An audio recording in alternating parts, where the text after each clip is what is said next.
Boa noite, sejam bem-vindos ao Prestando Contas 2024, onde nós estamos conversando com candidatos a vereadores de Itapetininga. É importante que se diga que mandamos convite para todos os partidos indicariam seus candidatos para vir aqui conversar com a gente. Temos as regras de que são 5 perguntas com 5 minutos para cada resposta e no final 5 minutos para considerações finais. Hoje nós estamos aqui com o professor Alec, do União Brasil. Boa noite, professor. Boa noite, Zé Alves, toda a equipe do Estúdio Box, a todos os telespectadores. Um prazer estar aqui com vocês e a gente poder falar um pouco mais sobre as nossas propostas e o que nós temos aqui apresentando para a cidade de Itapetininga. Muito obrigado. Ótimo. Então, vamos dar início. São 30 minutos, tá, professor? Perfeito, obrigado. Valendo. Professor, primeiramente eu vou mostrar um livro que eu ganhei do professor, um livro sobre o autismo, e o professor é um dos autores do livro. Nélio Fernando dos Reis, quem é, professor? É um amigo de trabalho nosso. É? Escrevemos esse livro juntos. Ótimo. Professor, por que você resolveu se candidatar a vereador e o que você acha das suas qualificações para esse cargo? Zé Alves, nós vivemos hoje uma revolução, notadamente de inteligência artificial, da tecnologia. Então, acredito que agora, nesse momento de transição que nós estamos passando, isso no mundo, não é só em Itapetininga, nós precisamos fazer uma transformação disruptiva. Ou seja, muitos modelos de negócios que nós acreditávamos dentro do contexto das cidades, que eles eram prósperos, eles podem ser rompidos devido a essa mudança inevitável. Aquilo que se fala, nós vivemos um shopping center global. Nós não temos só concorrentes em Itapetininga, temos concorrente no mundo inteiro. Haja vista os grandes sites chineses aí provocando aí uma disrupção muito forte em todas as cidades e isso tem gerado bastante discussão. E minha qualificação, desde então eu tenho 32 anos de mercado de trabalho, já estive na iniciativa privada, trabalhei em grandes grupos econômicos, lá do outro lado, analisando investimento, tivemos aqui na região de Sorocaba, que é muito forte, todos sabemos que é muito forte no setor metal mecânico.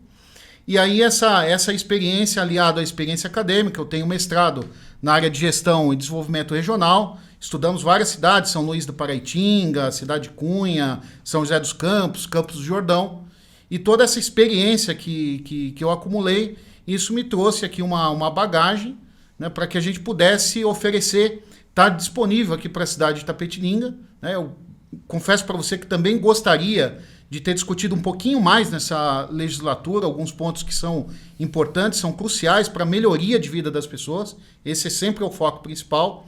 Mas isso me trouxe muita experiência prática e acadêmica para a gente poder desenvolver um trabalho aqui para a cidade. Eu acredito que eu tenha a minha formação aliada, tenha contribuições importantes aí para a cidade. E essa sua intenção de se candidatar a vereador, você foi convidado por alguém? Eu recebi um convite, nós temos alguns projetos na cidade. Você é do União Brasil. União Brasil. União Brasil, tá. Então o convite veio do deputado Giriboni. Do Giriboni. Do Giriboni. Nós temos alguns projetos que a gente vem dialogando, já há um tempo, e aí o Giriboni me fez esse convite para a gente poder sair pela União Brasil e compartilhar essas ideias com toda a população, fazer essa gestão transparente e democrática com todos. Isso é importante porque o deputado, além de ser ativo, hoje, se eu não me engano, ele é suplente, mas provavelmente em janeiro ele assume a cadeira, ou se já não assumiu, eu não sei direito, mas isso é importante até para vocês, Porque ele sendo deputado, é mais fácil de você encaminhar situações para ele, situações que vocês acham interessante, e principalmente se você estiver na Câmara, professor? Isso é muito importante, Zé, porque uma cidade da estatura de Itapetininga, que abriga grandes municípios, a gente está falando aí de 500 mil pessoas atingidas, diretamente, que usam serviços públicos aqui da cidade de Itapetininga, então é importante que você tenha deputados na região. Tanto o federal, que está aí a deputada Simone, e também o estadual, porque isso traz melhorias para a região e a região consegue articular. Né? Uma região desse porte, sem uma representação dentro tanto da Alesp quanto lá na Câmara Federal, realmente é muito ruim para a cidade. Né? É bom que tenha sempre uma representação. Isso é importante para nós, para o nosso partido e para toda a cidade também, todos os outros candidatos. Eu acho que nós vamos ficar mais forte a partir do dia 1º, se ele for assumir só 1º de janeiro. Mas eu não sei, eu acho que pelo jeito, se os deputados já saíram para candidato a prefeito, aonde ele era suplente, eu acho que ele até já assumiu. Mas nós vamos ter o deputado estadual e vamos ter a deputada Simone Marqueto lá na Câmara Federal. Isso é importantíssimo para nós e eu acho que a cidade só tende a progredir mais do que já está progredindo, né? É verdade. Olha, todas as grandes cidades que nós pegamos, né? Itapetininga está entre uma grande cidade. Todas as cidades têm essa representação porque é importante para a cidade, né? Levar o nome da cidade, fazer, programar a cidade, né? Colocar a cidade em pauta dentro dessas casas legislativas. Isso é muito importante até para defender os interesses da cidade, né? Exatamente. E quais são suas principais propostas e objetivos caso você seja eleito, professor?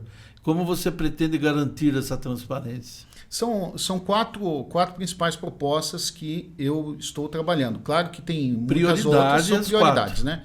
Então eu vou trabalhar aqui para ajudar, né, no desenvolvimento do polo industrial da cidade de Itapetininga e o que seria esse polo industrial? Quais segmentos? Bom, hoje, tirando a administração pública, o segmento que mais emprega na cidade já é o segmento de alimentos.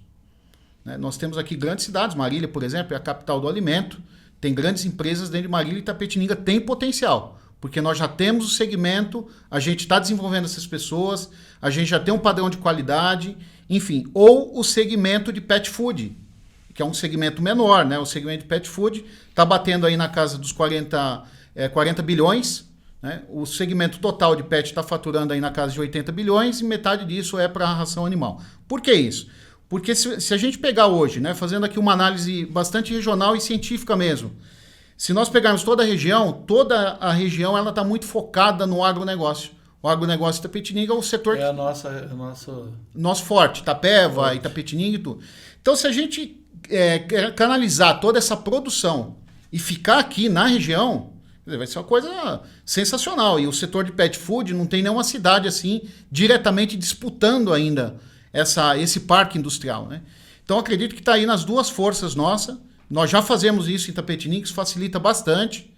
Né? E aí nós temos uma outra possibilidade mais para frente, que eu vou falar no longo prazo, né? Que é trazer o Porto Seco. Por quê? Né? Não sei se... Nós temos a maior transoceânica hoje no mundo, sendo feita Brasil-Peru. Né? Saindo do Porto do Açu, Rio de Janeiro, vai passar ali pelo Acre, desafiador ali a selva amazônica, vai pegar um pedacinho da Bolívia, cair no Peru, vai ligar o Oceano Atlântico ao Oceano Pacífico. Ou seja, nós vamos poder oferecer alimentos e ração animal para o mundo inteiro. Para o mundo asiático, que hoje é um grande consumidor. Né? Então nós temos que aproveitar essa oportunidade, porque depois que outra cidade se organizar para isso, a gente acaba perdendo o boom dessa oportunidade. Itapetininga tem todo o potencial para que isso seja desenvolvido, né? Trazendo tecnologia, Porto Seco junto à Receita Federal, e a gente consegue se destacar. Essa é uma delas. Né? Então, o que a gente precisa ter na sequência? Né? Nós precisamos trabalhar o turismo religioso com mais intensidade na cidade. Por que o turismo religioso? O gasto médio de uma pessoa que vai visitar um ponto religioso é de R$200, R$180. Eu fui em cidades de 5 mil habitantes, eu visitei muitas cidades menores, né? Aparecida do Norte, claro, que todo mundo conhece, tem mais de 12 milhões de visitantes por ano, isso a gente já sabe. Mas cidades menores, como por exemplo a Capital da Fé no estado do Paraná, é uma cidade com 5 mil habitantes, recebe 400 mil turistas por ano. Cidade de Bandeirantes, próximo a Ourinho, 30 mil pessoas no final de semana, um santuário bem grande realmente. Então, se a gente parar, né, para analisar esse segmento, nós estamos falando que hoje Itapetininga tem o potencial de gerar pelo menos 100 milhões de reais com o turismo religioso. E nós temos 2 grandes momentos que Deus nos deu de presente. O primeiro é o Santo Sudário. Né? Todos os católicos conhecem, isso é um fato muito conhecido. O Santo Sudário, a terceira imagem, né? Beatificada, tá aqui na cidade de Itapetininga. E nós temos a menina santa, Maria Helena Dias. Essa muita gente conhece, outras pessoas não conhecem, acho que mas hoje é o mais visitado, né, do cemitério lá do São João. E tem muitas graças que são recebidas, isso está evidente, estão ali depositadas, né? Eu mesmo sou prova disso, o nome da minha filha é Maria Helena. Então, o que eu posso falar para você? Nós precisamos trabalhar esses dois aspectos. Deus te deu de presente. Se você não semear, né, talvez a gente não estaria fazendo um bom papel, porque o que é dado de presente a gente tem que semear, cultivar e fazer isso se desenvolver. Se está aqui, é porque tinha um propósito de estar aqui. Né? Então, a gente tem aí o segundo segmento, turismo religioso. Depois, nós temos o polo de tecnologia social. Nós temos bairros muito distantes aqui do centro. Nós precisamos ali fazer um estudo qual bairro poderia abrigar ali uma unidade como tem em Sorocaba, outras cidades. No mundo inteiro tem isso, nos países mais desenvolvidos. Então a gente tem que levar tecnologia para esse pessoal, a gente tem que levar inglês, a gente tem que levar curso de hotelaria. Isso eu já faço há muito tempo, sabe? Não é assim uma coisa que eu não faço. Isso eu faço, trabalho no Instituto Federal e a gente tem levado esses cursos aí já para muita gente, né? Exceto de hotelaria, que eu vou fazer logo após a eleição, a gente já começa aí com curso de hotelaria aqui para a cidade. Então, o Polo de Tecnologia Social, e ele vai atender as demandas da sociedade. Itapetininga tem, pelo menos no último número, 141 bairros. Como que a gente vai chegar em 141 bairros? Né? Então, a gente precisa de tecnologia, precisa de estratégias que sejam economicamente viáveis para a gente poder atingir esses 141 bairros. Em nenhum bairro tem dono. Não. O vereador não pode chegar e falar assim, eu sou dono, tá, meu eleitor está no bairro tal, então você não apareça lá. Não pode ser assim, né? Você tem que trabalhar com os eleitores da cidade de Itapetininga. Isso que você falou, professor, eu acho sensacional. Eu acho que tem que ser desse jeito e quanto mais você mostrar para o eleitor que você está trabalhando desse jeito, melhor vai ser, né? Você me deu esse livro, Autismo no Mercado de Trabalho. Você, dentro do seu projeto, tem alguma coisa a ver com o autismo também? O autismo ele tem uma realidade. Eu estou falando isso para você porque é o seguinte, virou muito moda. Sim. Até, não sei se eu estou ultrapassando dos limites, mas para nós virou muito moda que, porque eu sou ligado ao autismo, eu quero dar sequência. O prefeito hoje criou a Casa TEA, né? Que é lógico que não é aquele tamanho que o município necessita, mas dentro de um limite e que pode ser ampliada, né? Sim. Hoje ficou uma pauta, né? A pauta da inclusão é uma pauta que tem crescido bastante na sociedade. Esse livro ele fala do mercado de trabalho. Né? Então, qual que é a preocupação desse material que difere do que a gente está ouvindo? Veja, um dia o papai e a mamãe, infelizmente, vão partir, é a ordem natural. E o que será dos meus filhos? Né? Essa é uma pergunta. Então, 80% dos autistas adultos estão fora do mercado de trabalho por puro preconceito de informação. Porque eles têm habilidades muito específicas que poderiam ser aplicadas em diversos segmentos. Nós temos mais de 8 artigos já publicados na área de logística, em várias áreas que a gente vai fazendo alguns testes. Então, nesse livro tem estudos de Israel, estudos dos Estados Unidos, que mostra que o maior desafio nosso ainda hoje dentro do mercado de trabalho é a falta de informação. Porque se a gente trabalha a inclusão só dentro do sistema educacional, mas quando a gente fala em inclusão tem que ser tudo, inclusive o mercado de trabalho. Né? E as pessoas falam das cotas, né? Porque tem as cotas. Veja, as cotas é a menor parte das empresas. Quantas empresas nós temos no Brasil, né, que atinge com mais de 100 funcionários? Isso é um dado importante. Nós não temos vaga para todo mundo. Então, por mais que existam as cotas, isso é muito positivo, não estou aqui criticando, mas as cotas não atingem todo esse público. Então, nós precisamos de algo a mais. O Autismo no Mercado de Trabalho ele é um livro que ele traz essa consciência dentro das organizações para gestores, e a proposta dele é chamar a atenção para essa pauta, né, que nós temos essa discriminação, de certa forma, que nós temos com o autismo dentro das organizações. Né? Então, é isso que a gente trabalhou. As casas são super importantes. Eu acho que dentro do sistema educacional a inclusão tem que ser completa, não pode ser parcial. Né? Tem que ter ali um tutor, tem que ter um acompanhamento, oferecer o melhor. Eu acho que tudo, isso para qualquer criança, tá, Zé? A gente tem que oferecer o melhor. Inclusive, na minha opinião, até tratamento dentário. Hoje nós temos adultos praticamente sem a preservação da parte bucal. Isso atrapalha a busca de emprego, isso atrapalha a autoestima, isso atrapalha... E é uma judiação, muitas famílias têm, por conta desse acompanhamento dos filhos, às vezes, principalmente a mulher, abre mão da sua vida para acompanhar o filho. Então nós temos também que pensar nessas mamães. Elas também precisam de apoio, né? Isso, então, importantíssimo. É muito importante. Então esse livro ele tende a chamar porque seria muito confortável se a mamãe tivesse seu filho no mercado de trabalho, sendo bem atendido, receptivo, e ao mesmo tempo ela pudesse trabalhar. E as empresas precisam mudar. Mamães de pessoas PCDs têm que ter um dia livre para cuidar do seu filho, para levá-lo, para fazer, né? A mamãe ou o papai, qualquer um dos dois, tem que ter essa liberdade. Nós precisamos evoluir nessa pauta. Muitas empresas já evoluíram. Né? Ótimo. E como que você planeja trabalhar com os demais vereadores e a prefeitura para alcançar seus objetivos? Caso você seja eleito. Uma coisa que eu acho engraçado, né? Sempre a gente fala, olha, você é oposição ou você é a situação? Eu falo, nenhum dos dois, eu sou população. Ótimo. Né? Então a gente tem que pensar no bem-estar da população. Se é um projeto bom, independente de que vereador for, a gente tem que aprovar, porque se ele é um projeto bom para a cidade, se é um projeto bom para as pessoas, que bom que tenha vereadores que apareçam com projetos, não só com requerimentos. E diálogos, né? E diálogo. Professor? Dialogar, aperfeiçoar o projeto. Né? A crítica, ela é sempre... uma das coisas que eu observo em câmaras, e fui contador de câmara, então a gente, né, participava praticamente de todas as sessões. Uma das coisas que eu percebo é que algumas pessoas acham que está falando dele. Não, numa câmara ninguém está falando dele, está falando com ele ou com ela. Né? Então a crítica ela é importante, porque a crítica também nos faz crescer, ela também nos faz, olha, realmente falou uma coisa ali que faz sentido ou não faz sentido, mas você pensou, refletiu e vai continuar. Então a política é a arte da diplomacia. Eu acredito que o foco, né, esse foco, se a gente pensar que ninguém lá é oposição, nem situação, e a gente vai trabalhar a população, eu tenho certeza que a gente começa a melhorar esse processo político nosso, que às vezes muitas pessoas já estão desacreditadas, pelo menos é o número que as estatísticas dizem isso.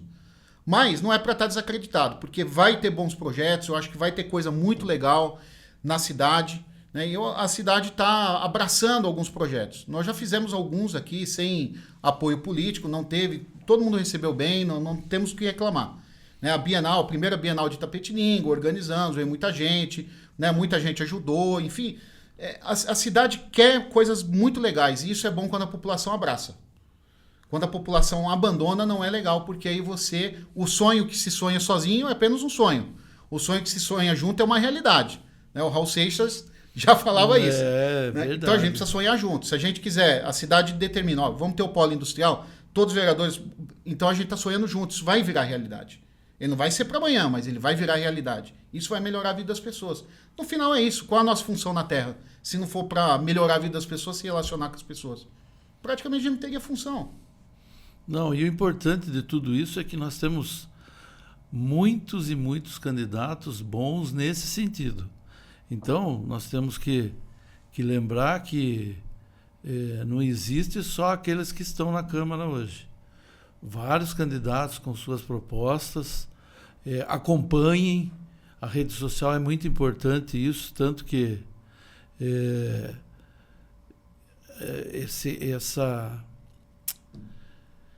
essa situação de você manter contato com os seus eleitores, hoje existem as redes sociais, você tem Instagram, você tem Facebook, tem tudo isso? Tem. Então é por aí, né, professor? Para você trabalhar com os eleitores. É isso aí. Né? Tanto que essa é uma prestação de contas importante. Não tenha dúvida. Essa é prestar contas realmente e não ter medo da crítica. A gente não pode ter medo da crítica. E vamos continuar com esse programa até depois da eleição. Se for eleito, o senhor já está convocado para vir aqui. Se eu for eleito, eu já vou fazer um contrato aqui com vocês. Eu quero estar todo mês aqui. Opa! Posso apanhar, posso ser, não importa. Eu acho que isso faz parte do processo democrático.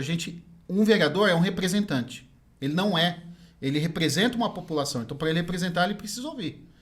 Né? E um canal desse, ele é super importante porque ele está aberto. A gente tem que estar sujeito a crítica. Senão não serve para ser político. É verdade. Se você achar que o mundo vai ser perfeito, todo mundo vai te elogiar, então a política não é um lugar ideal para você. Verdade. Não tem...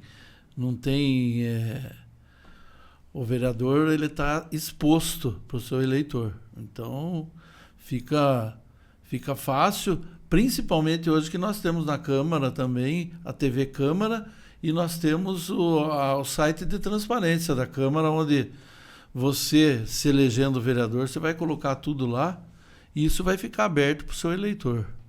Principal de tudo isso. É isso aí, Zé.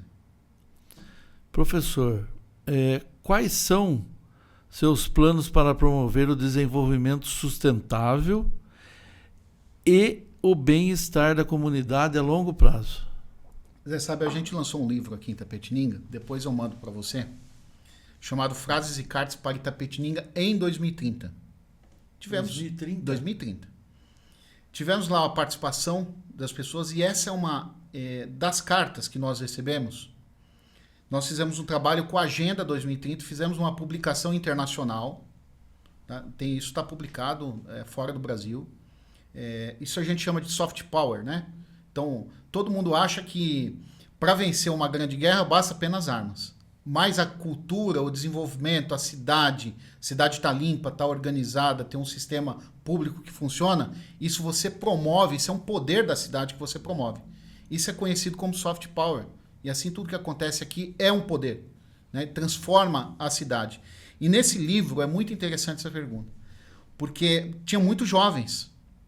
E o que eles gostariam de ver em Itapetininga?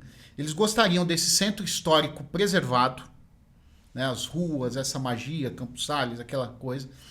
Isso aqui preservado e uma cidade ao mesmo tempo moderna que dê oportunidade para o jovem, de acordo com o que nós estamos observando nesse mercado, né, volátil, incerto, rápido, ágil.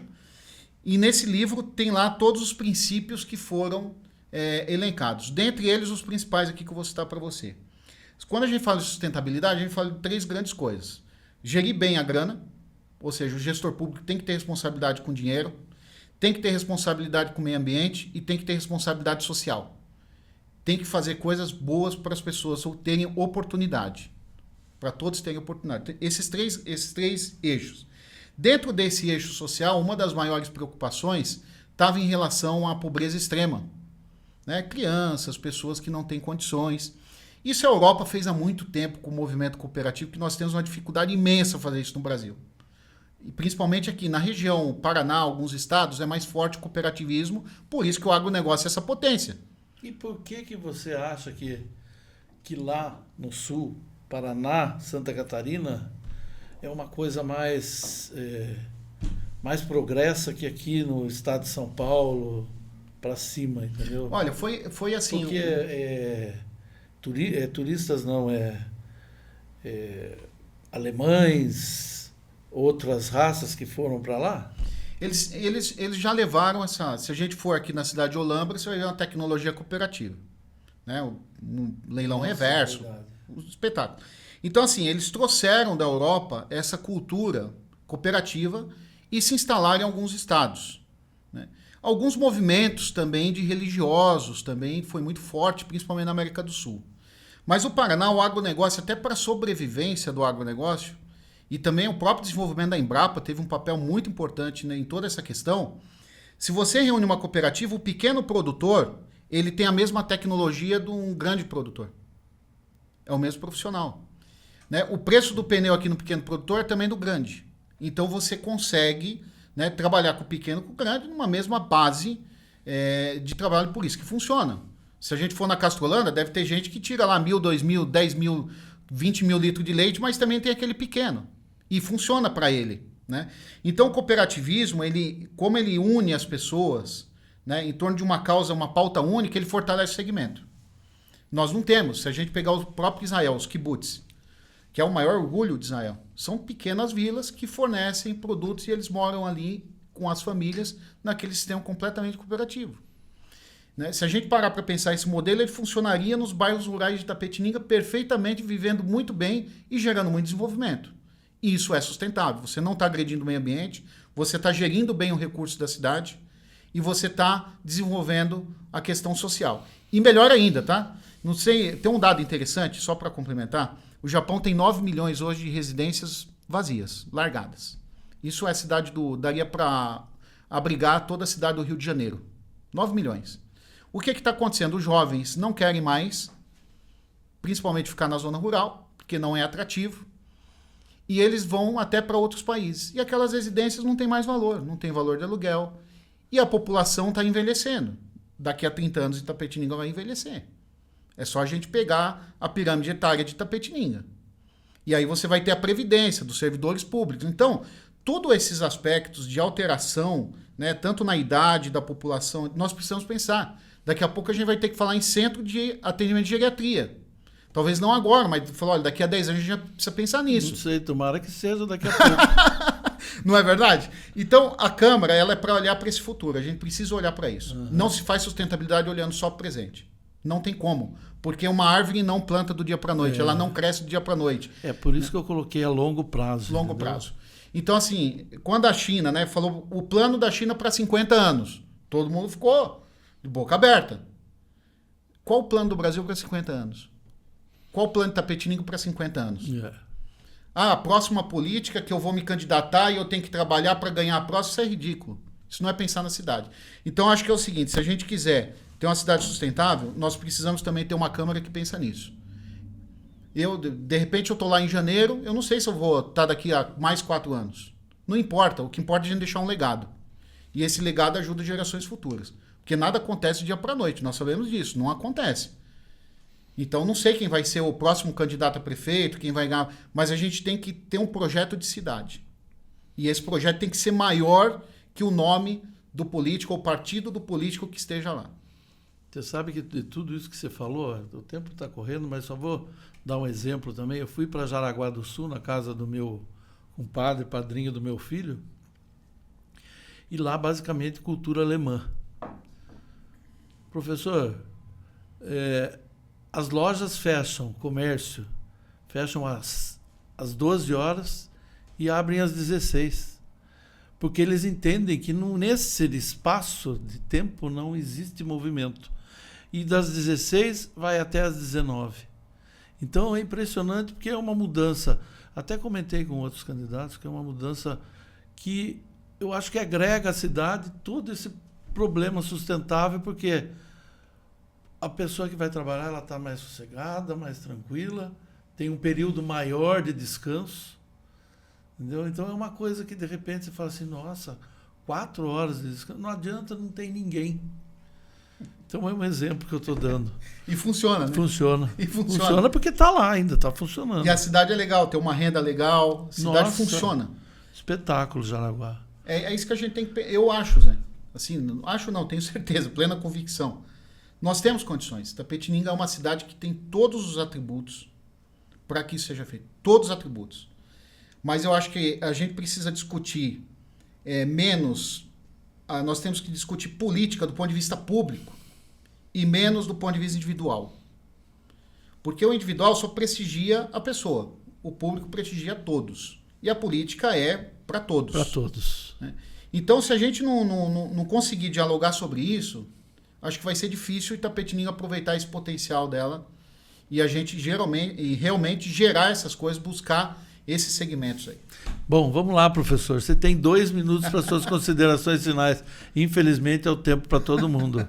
Zé, eu quero fala o nome, fala o seu nome, fala o seu número, tá? Para aquela câmera ali. Meu nome é professor Alec, o número é 44003. Estaremos no dia 6 de outubro escolhendo o futuro que você quer para a cidade. O voto é o único momento em que não importa a sua profissão, não importa a sua classe social, você tem o mesmo peso de qualquer outro voto. Então, no final, é você que decide o projeto que você está buscando para a cidade, quem você escolhe como representante. Eu posso falar para vocês que eu tenho experiência tanto na área pública quanto na área privada. Eu Você tenho é professor conhecimento das cidades do Instituto Federal. Do Instituto Federal. Eu tenho um conhecimento de cidades, faço parte de grandes rankings globais como o Global Academic, e nós podemos trazer aqui uma transformação para Itapetininga por meio do diálogo, por meio da diplomacia, mas nós vamos trabalhar pela população. Nem oposição, nem situação, é população. Esse vai ser nosso mandato e já está aqui meu compromisso. Vou vir aqui uma vez por mês. Podem criticar à vontade. A crítica é uma fonte de informação, é uma matéria-prima para qualquer político. E a gente tem que estar suscetível à crítica, analisando, estudando e melhorando sempre. Então esse é meu compromisso com a cidade de Itapetininga. Agradeço muito a você por ter deixado entrar na sua casa, nem que seja pela caixinha de correio, mas nós estivemos aí na sua casa em algum momento. Meu muito obrigado de coração e que Deus continue iluminando, abençoando a sua vida e que você tenha um futuro brilhante para você, para os seus filhos, para os seus familiares. Muito obrigado. Professor, obrigado pela sua presença, obrigado por ter aceitado esse convite e nós estamos aqui à disposição. Tá? Boa noite a todos. Boa noite, Zé. Muito obrigado.